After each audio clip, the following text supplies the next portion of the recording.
Okay, so we've set this scene up here on the Hasselblad. This is its native crop, which is 645. Now, one of the things when I set up a scene, you'll notice straight away that the controls on this Hasselblad are very minimalist. You have 4 buttons down here, and they're actually attached to the screen. You've got your replay. Okay, you've got your replay. You've also got the scroll cycle, which will take you through all of your different information, and also then leave you with a completely clear screen. That's really important to me. I do love having no information on the screen other than the focus point. We also have the X, which if you're on an image review screen and you press the X, it asks you, would you like to delete? Okay.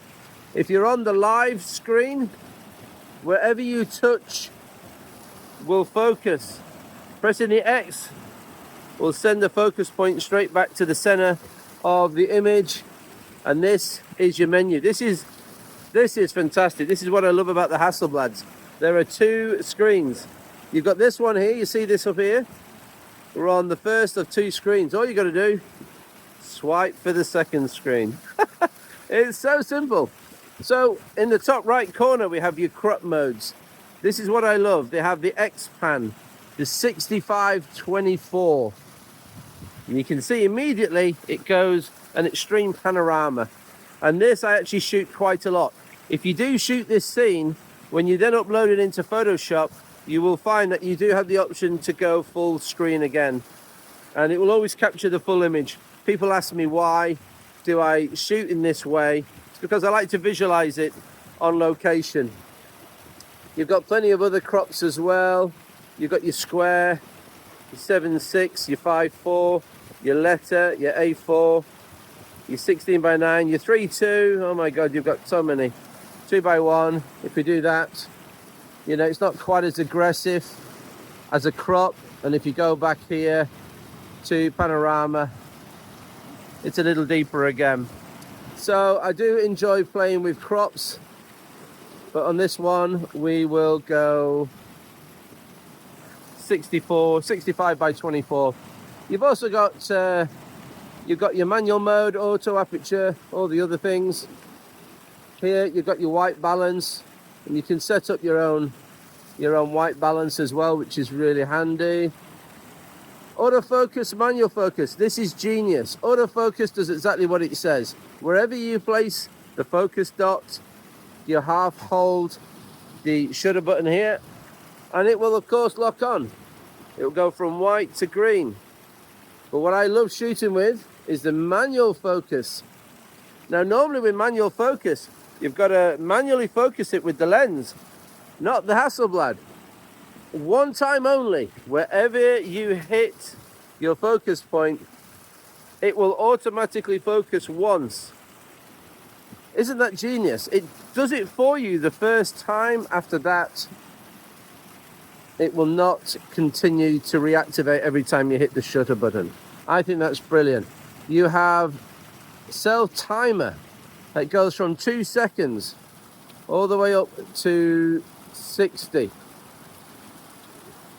So if you want to take a photograph, 60-second delay timer, get yourself into position, you can now do that, which I think is just genius.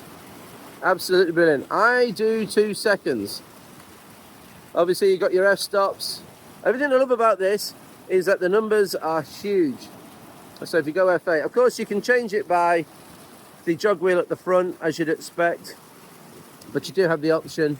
Everything is touchscreen. It's just wonderful. ISO. It's just so simple. Why aren't all cameras like this? There is no video on this camera either. Also, it's got a 1 terabyte SSD drive built in, so you can take thousands and thousands of photos without even needing a memory card. But there is a CF Express slot for a card if you wish. I've got a 512 card in there, and of course you've got your meter method, center weighted, spot, center spot, which works well. And face detection, believe it or not, is off in manual mode. So you do have face detection. Display, very, very simple. Really very, very simple. Overexposure warning, which is quite handy if you do overexpose. It's just incredibly simple. Your stabilization, on, off. And you can even go horizontal, vertical, or normal for your stabilization to help it out further. It's incredible, and it tells you what focal length you're shooting at the moment. It's just fantastic. You leave your stabilization off, of course, if it's on a tripod. You've got display, which we've just done, power, display off, power off, Wi-Fi, which I haven't actually got to grips with yet, custom profiles, spirit level calibration. You can actually set up your own spirit level calibration. It's incredible. It's just fantastic. Date and time, which I probably have incorrect, very much incorrect. That's on Japanese time. There's your storage. Your SSD is your primary storage with your card as a backup. 744 gigabytes free out of 949 gigabytes. Isn't that amazing? So it's very, very simple. So all I'm going to do on this one here is just focus on the sea stacks in the distance. I do have a polarizer on, which if I rotate, you will see that there is a little bit of difference on the sky, but not a great deal. At f11, we're looking at around about 1/10 of a second.